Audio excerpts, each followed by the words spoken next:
Good afternoon.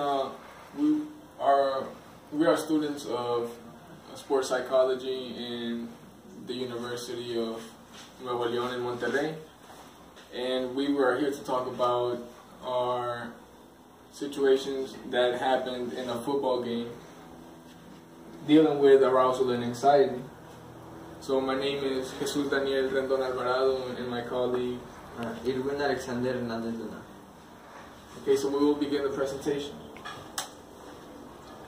As I was saying, this game took place in campus, and we had the faculty's football team against another faculty, which is the odontology. And this game took place last week. We will begin to look at the events that happened here. ¿Se tendría que ver la presentación? No, pendejo. No. Le pusiste pausa, ¿verdad?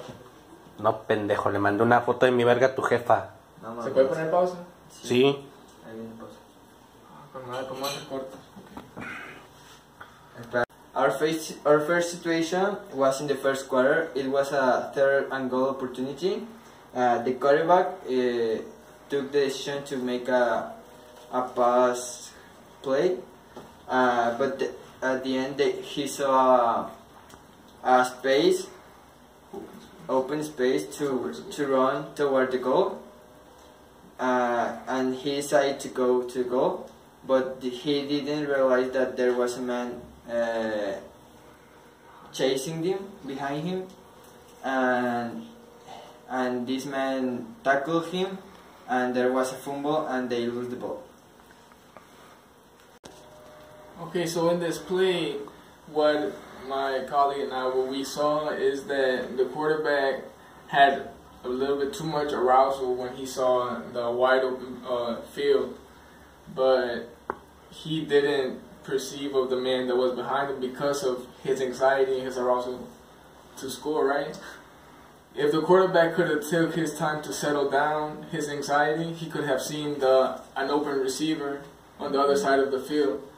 But instead his focus was down the field and just down the field, in which he didn't see the man coming behind him.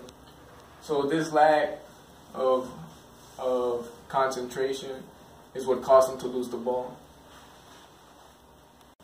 The situation number 2 was in the third quarter.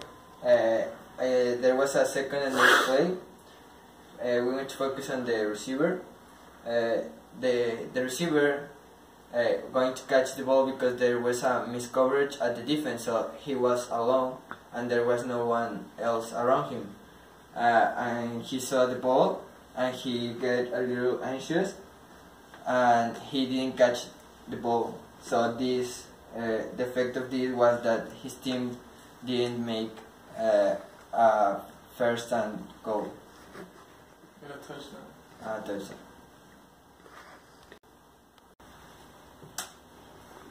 Okay, so the receiver failed to have this clear touchdown when he had an open space and nobody else around him. As we analyzed the situation, the receiver seemed kind of surprised that he was so open and that he might have lost focus on actually catching the ball. We noticed that after having the ball, almost having the ball, he took his eyes away from it and started running before he had it secured, and this caused him to drop the ball. So as we talked about this, the situation that they was in, they could have gone ahead with this touchdown, but his arousal of knowing this might have caused them to lose concentration of what was really important, which was holding on to the ball.